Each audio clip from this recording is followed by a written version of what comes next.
महाराष्ट्रातून सर्वाधिक डॉक्टर्स घडवणारा महाराष्ट्राचा महाब्रँड IIB नीट IIT JEE आणि CETच्या तयारीसाठी सर्वोत्तम पर्याय. 11वी नवीन बॅचसाठी प्रवेश प्रक्रिया सुरू.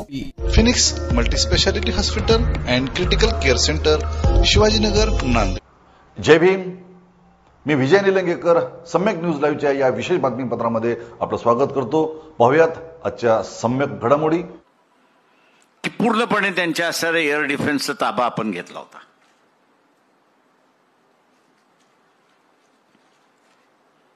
चायना त्याचा जो असणारा मित्र होता की ज्याचे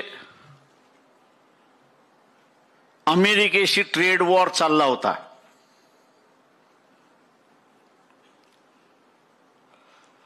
अमेरिकेचं मार्केट बंद झालं तर चायनाच्या हे लक्षात आलं होतं की आपली अर्थव्यवस्था बिघडणार आहे आणि मग ती अर्थव्यवस्था, बिघडणारी अर्थव्यवस्था आपल्याला थांबवायची असेल तर जगामधलं दुसऱ्यात मोठं मार्केट कुठे आहे तर भारतामधलं मार्केट आहे.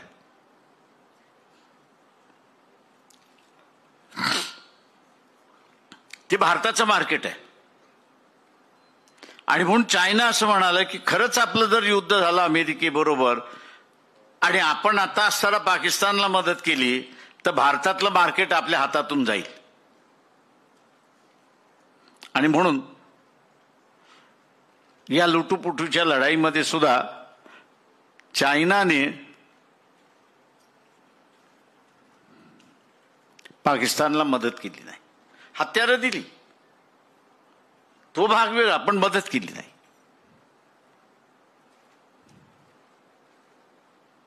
आणि अमेरिकेच्या ज्यावेळेस लक्षात आलं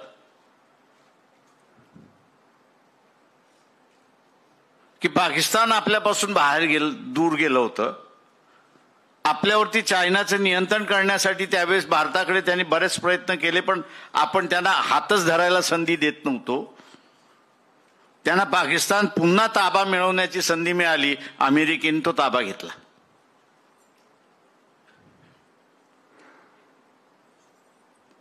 आणि आमच्या असणाऱ्या विश्वगुरूला असा हाया दम भरला की मी जे जाहीर केलेलं आहे त्याच्या विरोधात एक शब्द सुद्धा बोलायचा नाही. युद्धाची घोषणा तिथे झाली. आजही नरेंद्र मोदींनी युद्ध थांबले असं घोषणा केलेली आहे का? तर नाही. कारण का याच्या गांडीतच दम नाही आहे की तो मोदीला, तो ट्रम्पला अंगावरती घेऊ शकतो. ही संधी आहे आंबेडकरवाद्यांची, फुले शाहू आंबेडकरवाद्यांची संधी आहे.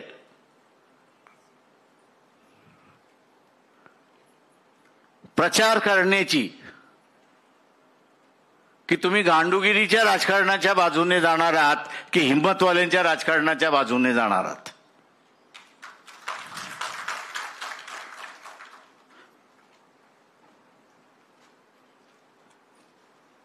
एक हॅरल्ड रॉमनचं असणारं एक फार चांगलं पुस्तक आहे, दी प्रेसिडेंट म्हणून. आणि ते असतं की एका व्यक्तीला प्रेसिडेंट व्हायचं असतं.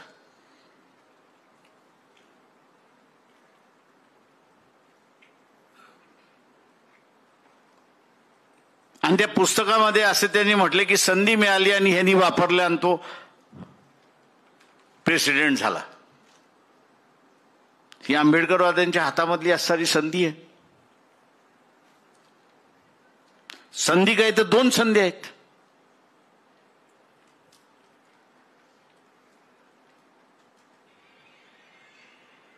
एक तर हमला करणारं सेंटर हे ते टेररिस्ट कॅम्प नाही आहे तर पाकिस्तान आहे.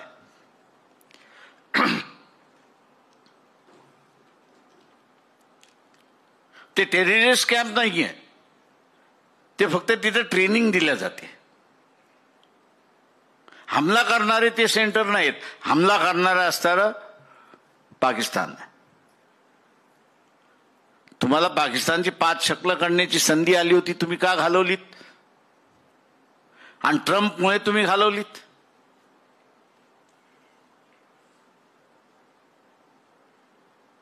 पब्लिकली तुम्हाला असणारा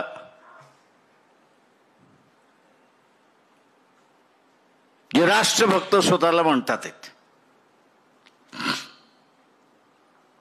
स्वतःला जे राष्ट्रभक्त बोलतात आहेत, त्यांच्या राष्ट्रभक्तीवरतीच तुम्हाला असणारा प्रश्नचिन्ह उपस्थित करण्याची संधी आली. ती संधी फुले शाहू आंबेडकरवाद्यांनी सोडली. आजही आपण सुरुवात केली तर आपण असणारा त्या ठिकाणी हाबी होतो, अशी असणारी परिस्थिती आहे. की तुम्हाला गांडूगिरीचं राजकारण पाहिजे या मोदीसारखं, की अमेरिकेने दम दिला आणि हे केलं,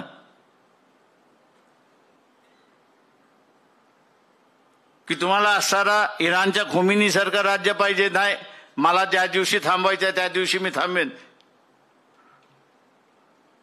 आणि त्यांनी इस्रायलवरती बंबारडी सुरुवात ठेवली आणि शक्य झाल्यानंतर तो असणारा म्हटला ठीक आहे आता मी थांबतो. ही संधी आहे.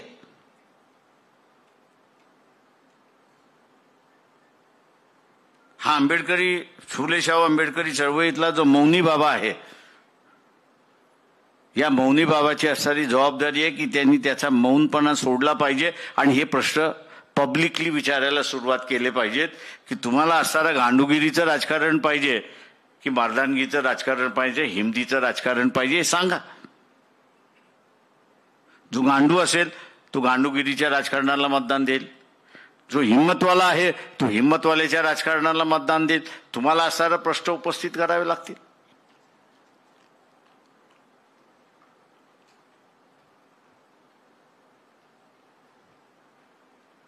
संधी आली की तिचा उपयोग केला पाहिजे, हे माझं स्वतःचं तत्व आहे. तिथे माघार हटायचं नाही. जे होतील ते होतील, परिणाम होतील ते होतील, ते बघता येतील. पण ती संधीचा आपण उपयोग करणार नसू ते त्याचा उपयोग काय?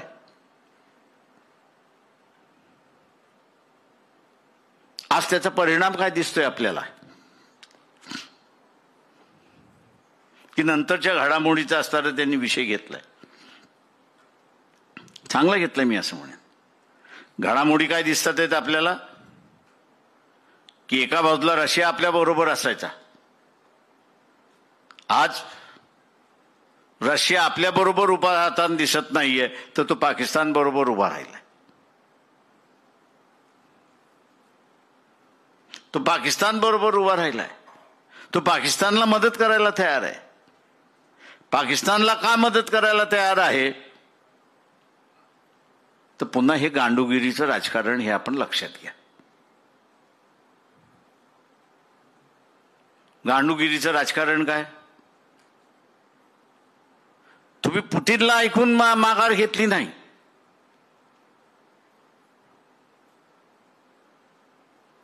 रशियाचे जे राष्ट्राध्यक्ष आहेत पुतीन, त्यांना तुम्ही असं विचारून माघार घेतली नाही. तर तुम्ही ट्रम्प जो भारताच्या विरोधात आहे, की ज्यांनी मोदी ती बेइज्जती केली, व्हाईट हाऊसमध्ये त्याची असणारी बेइज्जती केली, त्यांनी सांगितलं आणि भारत गप्प बसला. त्यांनी सांगितलं आणि RSS वाले गप्प बसले.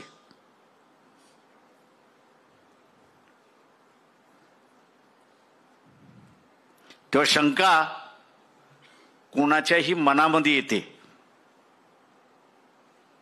शंका ही कोणाच्या मनामध्ये येते की हा माणूस, हे राष्ट्र आपल्या बाजूने उभं राहील की न राहील. काय का रशियाचं आणि युक्रेनचं युद्ध चालू आहे. युक्रेनला असणारी सगळी मदत अमेरिका आणि वेस्टर्न कंट्रीज त्या ठिकाणी देत आहेत. आज रशियाला मदत चायना करते.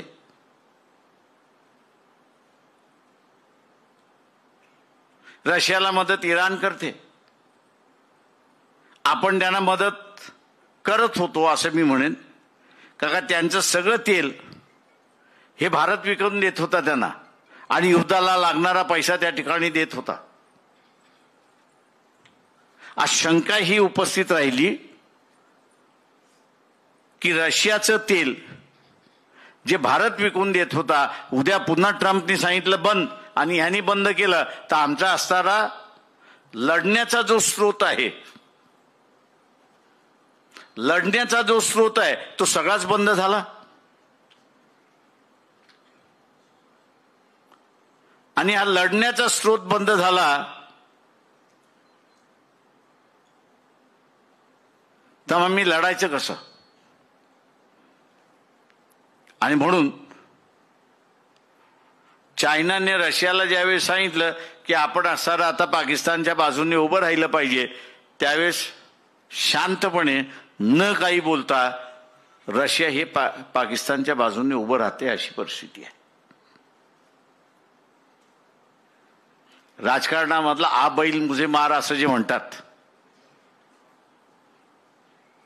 ते या लुटूपुटूच्या लढाईमध्ये आपण असणारा बैल उभा केला आणि तो आता आपल्या विरोधातच मारणार आहे.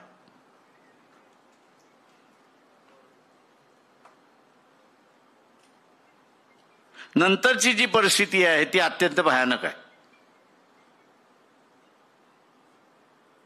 जे पाकिस्तान 10 दिवसाचं सुद्धा युद्ध लढू शकत नाही अशा परिस्थितीमध्ये आलं होतं, आज त्याला टर्कीशिवाय दुसरं कोणीच टर्की आणि चायनाशिवाय दुसरं कोणीच देऊ शकत नव्हतं, पण चायना सुद्धा लपून लपून त्या ठिकाणी देत होतं.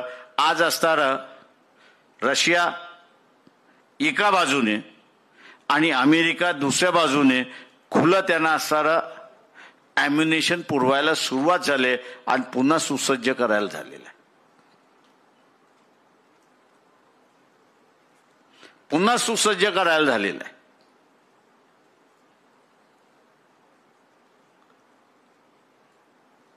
या देशामधला सगळ्यात मोठा इकॉनॉमिस्ट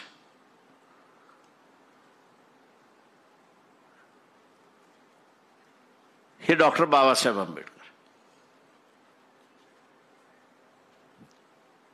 आणि त्यांनीच अर्थव्यवस्थेमधला येणाऱ्या काळासाठी एक सिद्धांत मांडला होता. आणि ते म्हटले पुढची युद्ध जी आहेत ही जमिनीचा ताबा मिळवण्यासाठी नसणार आहेत.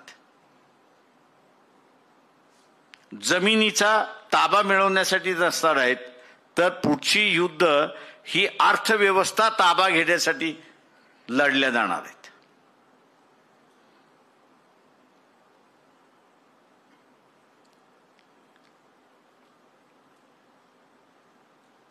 देशाची अर्थव्यवस्था आपल्या ताब्यात यावी म्हणून असणारं युद्ध होणार आहे. आणि त्या ह्याच्यामध्ये चारित्र्यहीन व्यक्ती देशाच्या खुर्चीवरती बसला असेल तर अर्थव्यवस्थेवरती ताबा मिळवणं अत्यंत सोपं आहे.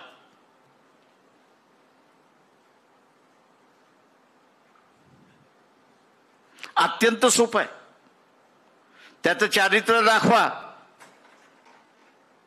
आणि आम्ही जे करतोय त्याला मान्य करून घ्या. हे जे मोदीच्या समोर ट्रम्प एवढी दादागिरी करू शकतो, चारित्र्याचा तर प्रश्न नाही, शंका उपस्थित आहे.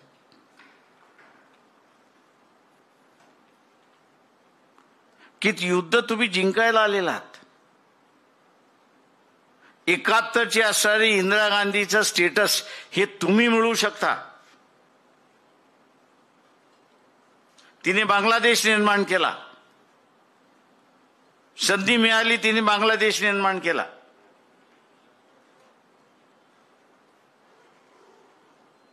तिने हे बघितलं नाही ईस्ट पाकिस्तान वेस्ट पाकिस्तान या दोघांमधलं 4000 किलोमीटरचं अंतर आहे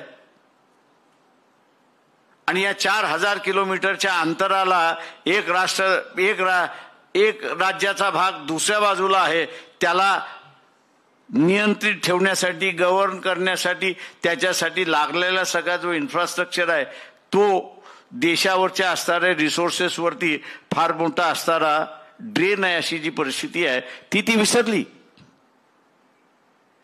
2 तुकडे करतायत करा आणि करून मोकळी झाली. आपण RSSला विचारलं पाहिजे, बीजेपीला विचारलं पाहिजे, नरेंद्र मोदीला विचारलं पाहिजे, अरे बा तुला पाकिस्तानचे 5 तुकडे सोडून 30 वर्ष जो असणारा आतंकवाद्यांचा हमला होता तो थांबवण्याची संधी होती, ती तुम्ही का दौडवली ते सांगा. आणि आज परिस्थिती अशी आहे की तुमच्याकडे कोणी मित्र राहिला नाही. ज्याचे 5 तुकडे काढण्याची असणारी लोकांची अपेक्षा होती, आज त्याच प्लेयरला तुमचे मित्र रशिया आणि दुसऱ्या बाजूला अमेरिका तुमची असणारी मैत्रीण,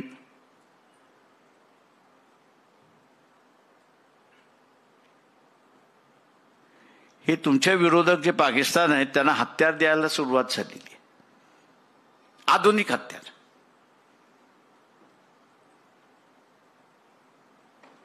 उद्याच्या असणाऱ्या कालावधीमध्ये ही परिस्थिती तुम्ही फेस करू शकता का?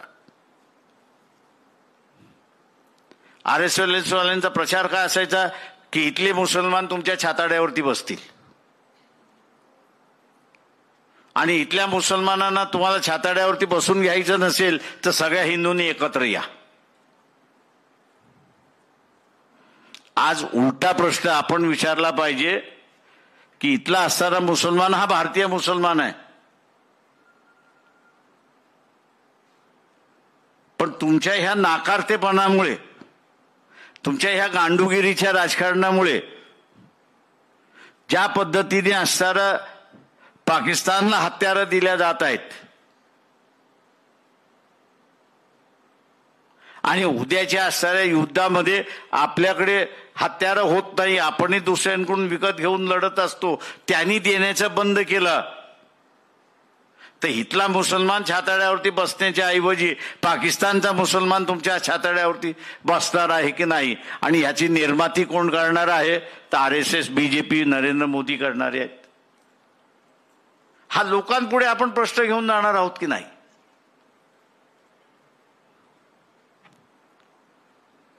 काँग्रेसवाले घेऊन जाणार नाही याची मला खात्री आहे. मी जसं म्हणालो,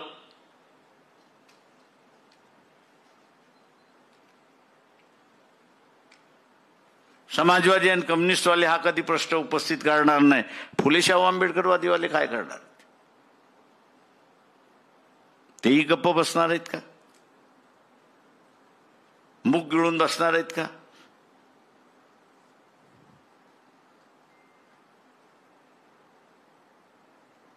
आत्ताचा जो कालखंड आहे हा अत्यंत क्रुशियल कालखंड आहे असं मी त्या ठिकाणी मानतोय. काल रात्री बरेच संपादक आणि सिनियर नागपूरमधले जर्नलिस्ट आम्ही सगळे बसलो होतो. त्यांनी मला विचारलं की तुम्ही हे म्हणताय यायला आम्हाला शक्य होईल की नाही माहीत नाही, पण तुमचं रीडिंग काय आहे? मी त्यांना म्हटलं होतं की थॉट्स ऑन लिंग्विस्टिक स्टेट्स म्हणजे भाषेवरती प्रांत रचना करण्याची ज्यावेळेस वेळ आली त्या कमिशन समोर बाबासाहेब तब्येतीमुळेच गेले नाहीत, पण त्या समितीला त्यांनी असणारा मसुदा सादर केला. तो मसुदा सादर करताना त्यांनी असणारं त्याच्यामध्ये म्हटलं होतं की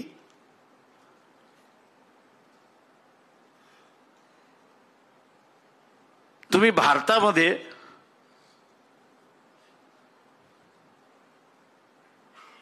इंग्रजीमध्ये ज्याला म्हणतात नेशन विद इन नेशन,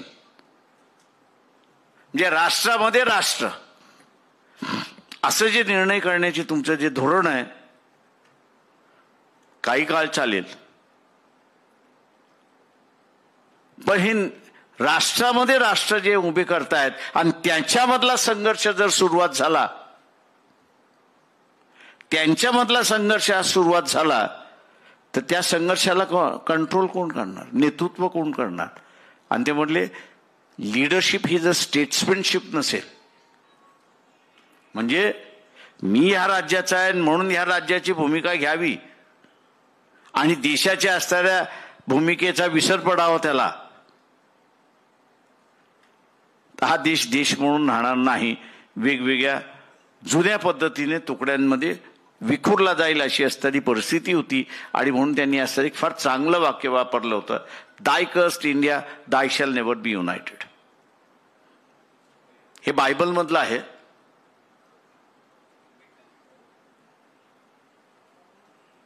आणि त्यांनी त्याच्या पुढे लिहिलं की I wish this does not happen. म्हणजे हे अशी परिस्थिती भारतामध्ये येत नाही.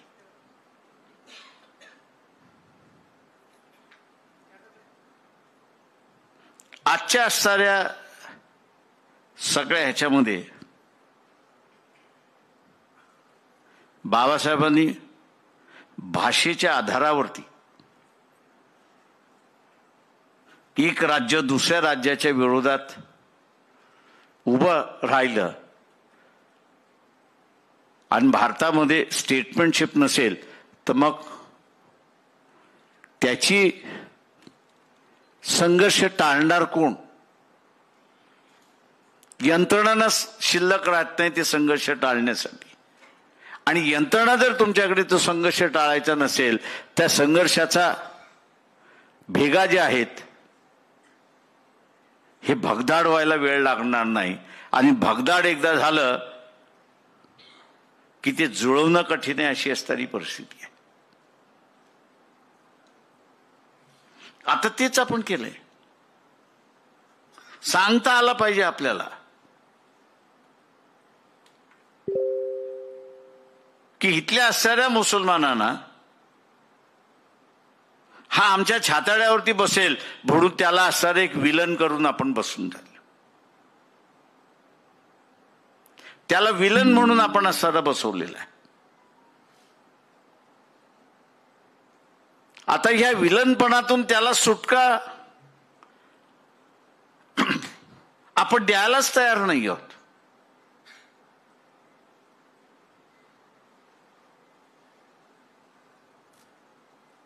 जसं पहिल्या राऊंड टेबल कॉन्फरन्समध्ये बाबासाहेब जाऊन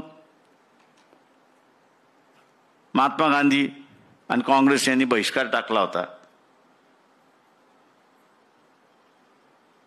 त्यावेळेस राजांनी असणारा, इंग्लंडच्या राजांनी असणारा बाबासाहेबांना विचारलं होतं की व्हॉट डू यू थिंक, तुम्हाला काय वाटतं?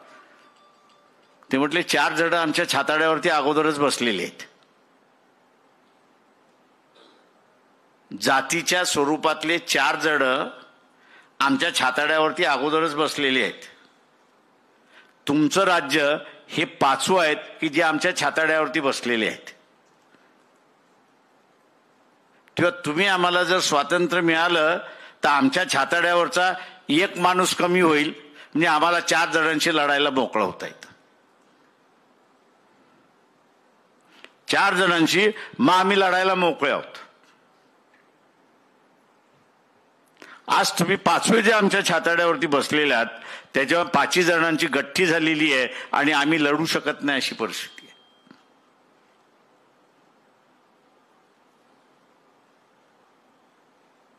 दुर्दैवाने असं म्हणेन, खुदा न खास्ता अशी परिस्थिती पुन्हा उभी राहावी आणि ती मला शक्य त्या अधिक त्या ठिकाणी दिसते. याचं कारण की जगाची अर्थव्यवस्था आपण जर पाहिली,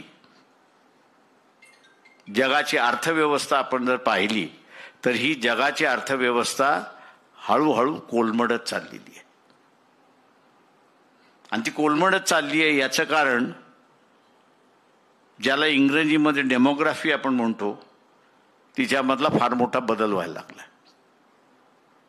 त्या डेमोग्राफीमधला फार मोठा बदल व्हायला लागलाय. आणि तो काय व्हायला लागलाय की म्हातारी माणसं फार संख्येने झालेली आहेत आणि तरुण माणसं कमी झालेली आहेत.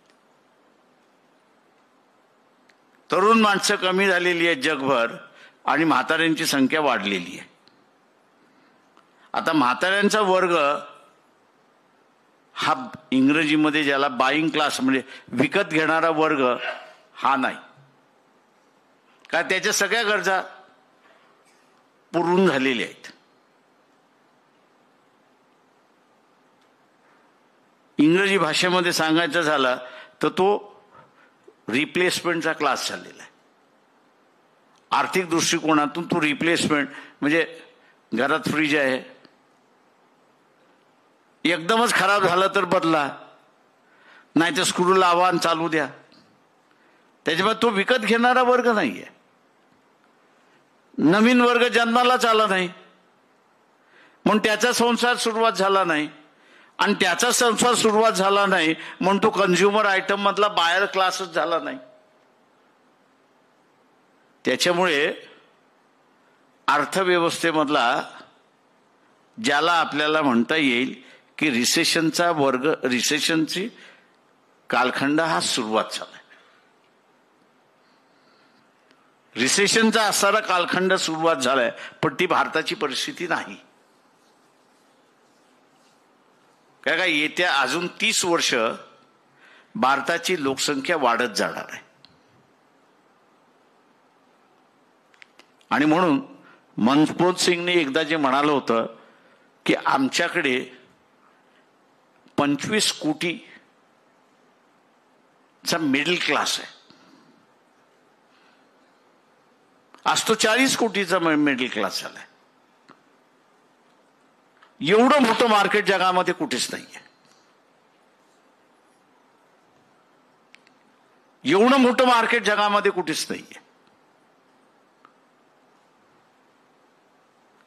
आणि म्हणून मी असं एकदा म्हणालो होतो की भारताला आपल्या विभागामध्ये, देशामध्ये शांतता राखायची असेल, शांतता राखायची असेल तर जगाला किती बाजारपेठ आपली मोकळी करायची आणि किती करायचे नाही, आणि ती मोकळी करत असताना वेगवेगळ्या देशामध्ये ती कशी डिवाइड करायची याचा आराखडा जोपर्यंत तुम्ही ठेवत नाही तोपर्यंत प्रत्येक जण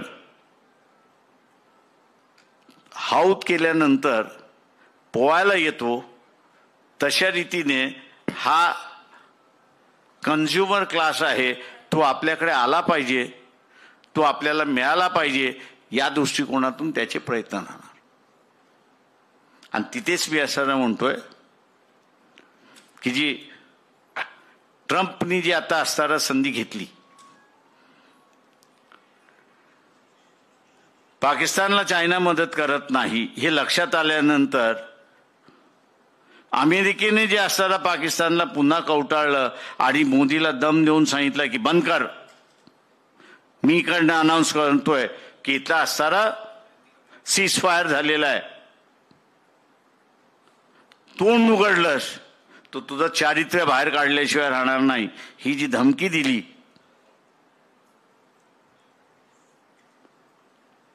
ही वर्षभराने सुद्धा येऊ शकते, 6 महिन्यांनी सुद्धा येऊ शकते, 3 महिन्यांनी सुद्धा येऊ शकते.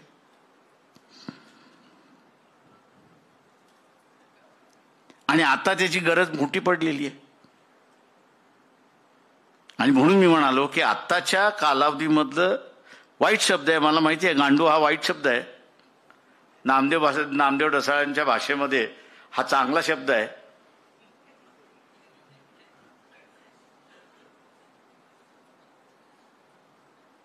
तुम्हाला ज्या शब्दामध्ये हितली व्यवस्था सामान्य माणसापर्यंत सांगता येते ते शब्द वापरायला आपण कधी घाबरता कामा नये.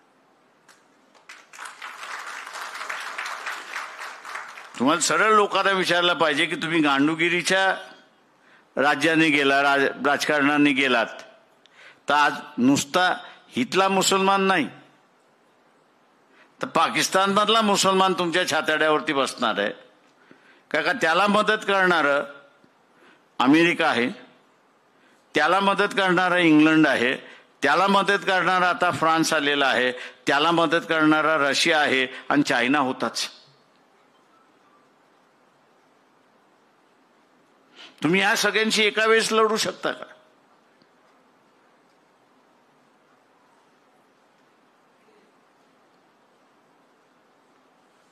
तर नाही. आणि म्हणून हे RSS BJP जे गांडूगिरीचं राजकारण करते, याला मतदान करणं म्हणजे तुम्ही गांडू आहात, मतदार गांडू आहे. यांच्या विरोधात करणार असाल तर हिंमतवाल्याला तुम्ही मतदान केलेलं.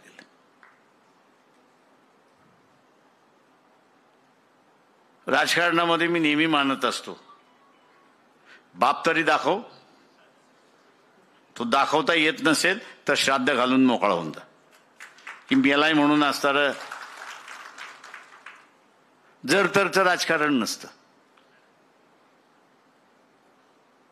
जर तरचं राजकारण नसतं. आणि म्हणून अशा व्यवस्थेमध्ये आल्यानंतर माझं म्हणणं आहे की फुले शाहू आंबेडकरी चळवळीने लोकांसमोर जी वस्तुस्थिती आहे ती निर्भयपणे त्या ठिकाणी मांडली पाहिजे.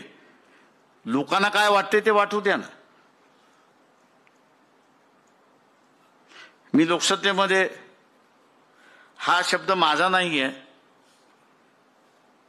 9 तारखेला ज्यावेळेस ट्रम्पनी तिथनं घोषणा केली ती माझ्या कानापर्यंत सुद्धा आली नव्हती.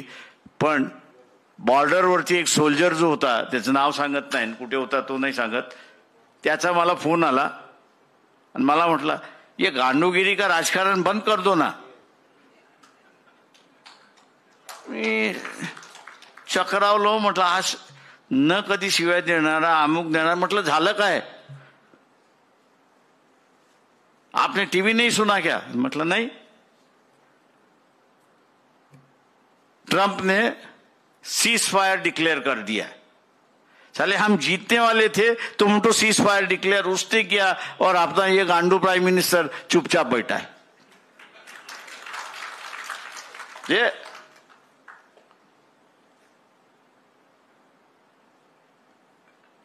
त्या आर्मीवाल्याला सुद्धा वाटत होतं साला 20 वर्षाच्या ह्या दर दिवसाच्या कटकटीमधनं मी सुटतोय आता.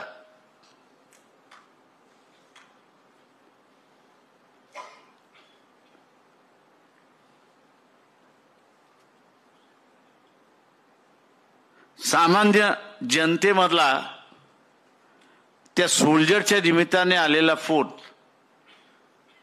ही परिस्थिती आहे. या परिस्थितीची वाचा आणि या परिस्थितीचं शब्दांकन करणं हे गरजेचं आहे. आणि फुले शाहू आंबेडकरी चळवळ ते शब्दांकन करेल अशी अपेक्षा बाळगतो आणि मी रजा घेतो.